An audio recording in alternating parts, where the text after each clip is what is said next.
अस्सलाम वालेकुम नाज़रीन, मैं हूँ आपकी मेज़बान सबा मुनीर। हदफ पे आप सबको खुश आमदीद। निकाह को आसान और तलाक को नॉर्मल मामला समझने की सोच अपनाना होगी।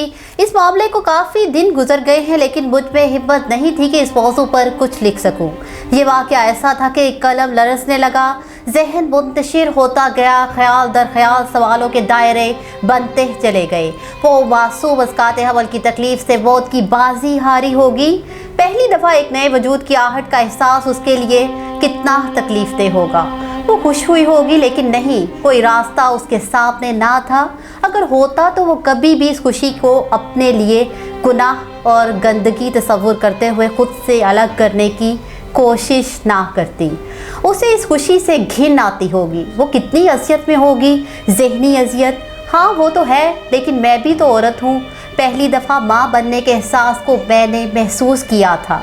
मैंने भी दर्द सहकर बच्चा पैदा किया था, और वो दर्द भी मुझे याद है जब डॉक्टर्स ने मुझे कहा कि बेएहतियाती की वजह से इसकाते हमल ज़रूरी हो गया है। उफ़ मेरे खुदा, कितना मुश्किल मरहला था।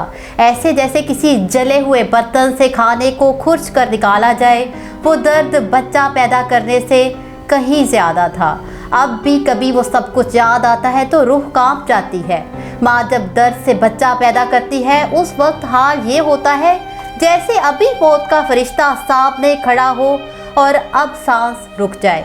लेकिन जैसे ही नन्हे वजूद को के रोने की आवाज़ कानों में गूंजती है, सारा दर्द यूं गायब हो जाता है जैसे कुछ हुआ ही नहीं था। यूं वो फिर से खुशी खुशी इस तकलीफ़ को बर्दाश्त करने के लिए तैयार हो जाती है, क्योंकि अपने वजूद से नन्हे जीते जागते वजूद को पैदा करना और अपने शरीके हयात से मोहब्बत के एहसास को ज़िंदा रखना अजीब सरशारी का एहसास है। लेकिन जब इतनी तकलीफ़ उठाने के बाद भी बच्चा हाथ में ना आए तो उस औरत के दुख का अंदाज़ा लगाना नामुमकिन है। मैं मानती हूँ कि बहुत सी ख़वातीन खुद अपनी मर्ज़ी से इसकाते हमल करवाती हैं, लेकिन मैं नहीं समझती कि कोई भी औरत बाखुशी ये सब कर रही हो। मेरा शुमार तो उन ख़वातीन में से है कि जिनके हाथ में निकाह का सर्टिफिकेट होता है, और किसी भी ऐसी सूरत हाल में माँ, भाई, शोहर सब मौजूद होते हैं, लेकिन उन बच्चियों का क्या हाल होता होगा जो तन्हा इस मरहले से गुजरती होगी, जिनके नाम के साथ उस मर्द का नाम इज्जत से लिया नहीं जा सकता होगा जिसका वजूद उनके बदन में पल रहा हो। उफ कितना अज़ियतनाक है ये सब कुछ। सोशल मीडिया पर गर्दिश करती हुई वो तस्वीर या वीडियो देखकर कौन होता जो चौंक ना उठता और इस मंजर का पसे मंजर जानने के लिए बेताब ना हो जाता। इस शख्स में एक नौजवान बेहिस्सो हरकत नस्वानी वजूद को बाजुओं में उठाए आगे बढ़ता नजर आ रहा था। उसके चेहरे पर बदहवासी और घबराहट इतनी वाज़ेह थी कि सीसीटीवी कैमरे के सामने आने वाले मंजर की धुंधलाहट में भी साफ नजर आ रही थी। पहली नज़र में लगा कि शायद ये किसी जंगज़दा मुल्क की वीडियो है, जहां लोग गोलियों और बमों से ज़ख्मी होने वाले अपने प्यारों को यूं उठाए उन्हें ज़िंदगी देने के लिए किसी अस्पताल का रुख करते हैं। लेकिन कैप्शन ने बताया है कि ये हमारे मुल्क शहर लाहौर का मंजर है, और नौजवान बाहों में झूलता जिस्म किसी ज़ख्मी का नहीं, ये तो एक लाश है, और वो उसकी नहीं अपनी जान बचाने के लिए अस्पताल की तरफ कदम बढ़ा रहा है ताकि लाश से जान छुड़वाई जा सके। सारी कहानी 3 लफ्ज़ों ने खोल दी, वो हावला थी। और ये अल्फाज मेरे दिमाग में चिस्मा होकर रह गए। ये तो वो लाशें थी, 2 जिंदगियों का खून हुआ था। फिर रफ्ता रफ्ता हकाइक सामने आते गए, जिनका तफसीली जिक्र इसलिए नहीं करूँगी कि मसले का हल की तरफ जाना ज़्यादा अहम है ना कि हम भाषण देना, जिसकी आड़ में किसी को बरहना करने से भी गुरेज ना किया जाए। बहुत से लिखारी अब तक ये फ़र्ज़ बहुत खुश उसलूबी से अदा कर चुके हैं। फ़कत इतना कहना अहम है कि गुजरात की उस मरियम का नाम रखते हुए यकीनन उसके माँ बाप के जहनों में मादरे ईसा अलैहिस्सलाम का नाम और शख्सियत होगी। जाने अपनी बेटी को बीबी मरियम अलैहिस्सलाम से मौसूम करने वाले उन माँ बाप के दिलों पर अब क्या गुजर रही होगी।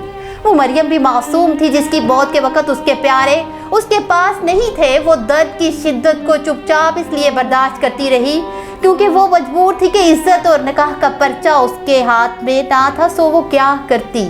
खबरों के मुताबिक मरियम की मौत इसकाते हमल की कार्रवाई के दौरान ज़्यादा खून बह जाने के बायस हुई। हमारे मुल्क में हर साल ऐसी कितनी ही अमवात होती हैं। फिर कचरा कुड़ियों से मिलने वाली नौज़ायदा बच्चों की लाशें, रफ़ाही तंजीमों के झूलों में डाल दिए जाने वाले बच्चे, ये सब हमारे समाज का वो चेहरा दिखा रहे हैं जो हम देखना नहीं चाहते। देखते ही देखते लड़कियों की बेराह रवी, माँ बाप की गैर जिम्मेदारी, इंटरनेट और मोबाइल फ़ोन को जिम्मेदार करार देकर इस मामले से जुड़े बहुत से हक़ाइक़ से चश्मपोशी कर लेते हैं। वो हक़ाइक़ क्या हैं, उन पर बात करने से पहले इन अवामल का जिक्र हो जाए जिन्हें ऐसे वाक़यात का जिम्मेदार करार दिया जाता है। जहाँ तक बेराह रवी का ताल्लुक है, इसका सबब कहीं बेजा पाबंदियाँ होते हैं, कहीं बेबहार आज़ादी, खौफज़दा माहौल, शक और पाबंदियों के साए में ज़िंदगी बसर करती लड़कियों को हवा का एक झोंका, रंग की एक झलक और खुशबू भरा एक लम्हा भी फरार का रास्ता दिखाने के लिए काफ़ी होते हैं। पाबंदियाँ उनके दिलो दिमाग में ये बात बिठा देती हैं कि वो माँ बाप और भाइयों के लिए काबिले एतबार नहीं। ये बेएतबारी उन्हें उन रिश्तों का मान रखने के बोझ से आज़ाद कर देती है और मौका मिलते ही वो अपने लिए ऐसी राह चुन लेती हैं जो अंधेरे जंगलों की तरफ ले जाती है। दूसरी तरफ बाज़ वालिदैन अपनी मसरूफियात में इतने मगन होते हैं कि वो औलाद की तरबियत और उसकी सरगर्मियों से यकसर बेगाना हो जाते हैं। अमूमन यही वो रवैया है जिसे हम आज़ादी का नाम देते हैं। ये आज़ादी लड़कों और लड़कियों दोनों के लिए अक्सर महलिक साबित होती है। बात की जाए इंटरनेट और मोबाइल की, तो ये अब ज़िंदगी का लाजमी जुज़्व है जिनके बगैर हम में से किसी का गुजारा नहीं। ये ज़हनी तरबियत है जो बच्चों को उन सहूलतों के गलत इस्तेमाल से रोकती है। अब आते हैं उन हक़ाइक़ की तरफ जो लावारिस बच्चों के दुनिया में आने, उनके कत्ल और इसकाते कत्ल के दौरान अमवात जैसे वाक़यात का सबब है। इंसान की फितरत है कि वो अपने इर्द गिर्द के माहौल से असर कबूल करता है। ख़ासकर कच्ची उम्र और नौजवानी में यह असरपजीरी कहीं ज़्यादा शिद्दत से होती है।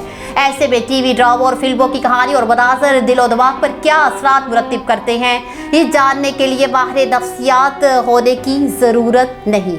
बतौर माशरे हमें ड्रामों और फिल्मों में तो शायद कोई तब्दीली लाने के काबिल नहीं है, लेकिन हम अपने रवैये ज़रूर बदल सकते हैं। जिस सूरत हाल पर बात की जा रही है उसके होने में निकाह और तलाक से मुतल्लिक हमारे रवैये बहुत अहम किरदार अदा कर रहे हैं। एक तरफ लड़कियों के वालिदैन लाखों रुपए का जहेज और उतनी ही रकम खाने और रसूमात में खर्च करने की सकत ना रखते हो तो बेटी ब्याहने का तसव्वुर भी नहीं कर सकते। दूसरी तरफ लड़का और उसके खानदान के हाथों इतनी ही रकम ना हो तो सर पर सेहरा सजाने का ख्वाब ही रहता है। जात पात, बरादरी, कबीला, कौम, जिंदगी, इलाका और मसलक ही की बुनियाद पर रिश्ते करने का रुझान शादियों की राह में एक और रुकावट है। अपने बच्चों, खास तौर पर बच्चों को बिगाड़ से बचाने के लिए हमें निकाह को हर लिहाज से आसान बनाना होगा। उसके लिए निकाह को सादगी से इंजाम देना और जहेज की रस्म को यकसर खात्मा ज़रूरी है। बाज़ औक़ात लड़कियां शादी को तालीम और कैरियर की राह में रुकावट समझती हैं। उन्हें इससे खौफ से निकालने के लिए शादी के बाद लड़कियों के हसूल तालीम और कैरियर बनाने का रास्ता रोकने की रविश तर्क करना होगी। हमें ज़ात, बरादरी वगैरह की तफरीक को भी रिश्तों की राह का पत्थर बनने से रोकना होगा।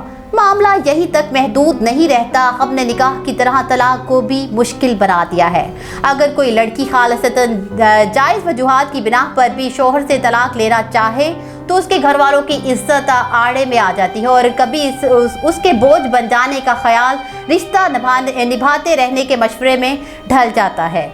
हमें ये बात समझनी होगी कि तलाक बेशक अच्छी चीज़ नहीं, लेकिन अगर दो लोग साथ ना रहना चाहें या उनमें से एक फरीक के लिए दूसरे का साथ अजीरन बन जाए तो अलहदगी ही इस मसले का हल है। वरना मर्द के लिए तो दूसरी शादी का रास्ता होता है, लेकिन औरत के सामने बस मजबूरी की बंद गली होती है जिसमें वो घुट घुट कर जिंदगी गुजारती है या अपनी शादमानी के लिए गुनाह का रास्ता मुंतखब कर लेती है। लिहाजा हमें तलाक को एक नॉर्मल मामला समझने की सोच अपनाना होगी। निकाह और शादी के बंधन को आसान तरीन बनाकर ही हम इस इखलाकी बिगाड़ पर बड़ी हद तक काबू पा सकते हैं, जिसकी वजह से हर रोज़ किसी न किसी मरियम का दामन दागदार हो रहा है और कीमती जिंदगियां इसकाते हवल के धंधे में मशगूल अफराद की ना तजर्बाकारी की भेंट चढ़ रही हैं। हदफ से फिल वक्त इतना ही। मुझे दीजिए इजाज़त। अल्लाह हाफिज़।